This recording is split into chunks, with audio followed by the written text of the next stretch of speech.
Hello, my dear students. Good evening, one and all. Previously, we discussed about present tense and its four parts: simple present, present continuous, present perfect continuous, simple past, past continuous, past perfect continuous. हमने इससे पहले simple present के 4 parts देखे हैं और उसी तरह से पास्ट टेंस के भी 4 पार्ट्स देखे हैं, जिन्हें 3 पार्ट्स में कंप्लीट किया गया है और हमारा एक पार्ट रह गया था. और now today we are going to discuss about future tense. It has also 4 parts. Future tense के भी 4 पार्ट्स हैं. फ्यूचर टेंस ज़माने मुस्तक़बिल, coming hour, coming week, coming days, coming months, coming year.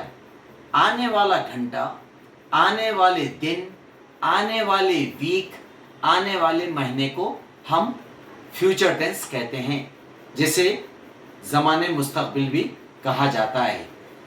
इसमें नंबर 1 सिंपल फ्यूचर है.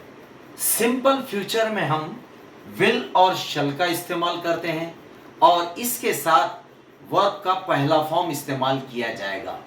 Generally शल आई और we के साथ इस्तेमाल किया जाता है और यू वी दे आई के साथ विल का इस्तेमाल किया जाता है. और now shall can be used with I and we. Yes, listen carefully. I shall learn English. मैं अंग्रेजी सीखूंगा. We shall learn English. हम अंग्रेजी सीखेंगे. He will learn English. वो अंग्रेजी सीखेगा. They will learn English. वो अंग्रेजी सीखेंगे. She will learn English. वो अंग्रेजी सीखेगी. She will tell a story. वो कहानी कहेगी. You will write a letter. तुम खत लिखोगे. So in this way we can complete this simple future. Second, future continuous. In future continuous, shall be, will be plus verb plus ing can be used. Shall be और will be इस्तेमाल किया जाता है, उसके साथ verb का पहला form और ing इसके साथ अटैच किया जाता है. For example, I shall be learning English. मैं अंग्रेजी सीख रहा हूँगा. They will be learning English. वो अंग्रेजी सीख रहे होंगे. We shall be putting papers. हम पेपर रख रहे होंगे. You will be telling a story. तुम कहानी सुना रहे होंगे. She will be sleeping. वो सो रही होगी. You will be walking. तुम चल रहे होंगे.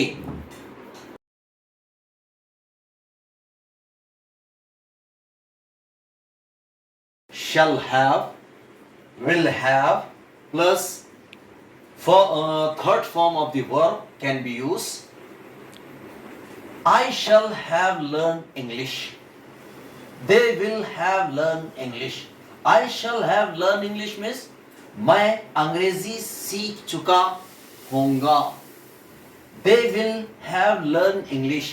वो अंग्रेजी सीख चुके होंगे. She shall have drunk tea. वो चाय पी चुकी होगी. He will have drunk juice. वो जूस पी चुका होगा. These are the examples. Is it clear? Have you understood? Isn't it? Okay. Now we will discuss about future perfect continuous.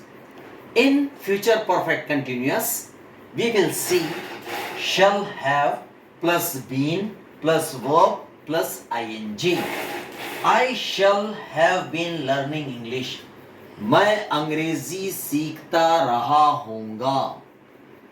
They will have been learning English. वो अंग्रेजी सीखते रहे होंगे. You will have been writing a letter. तुम खत लिखते रहे होंगे. He will have been reading newspaper. वो अखबार पढ़ता रहा होगा. Is it clear? I think these examples are sufficient. No further discussion. Okay, my dear students, if you have any doubt in this regard, you can write in comment box. Inshallah, those doubts will be clarified. Thanks.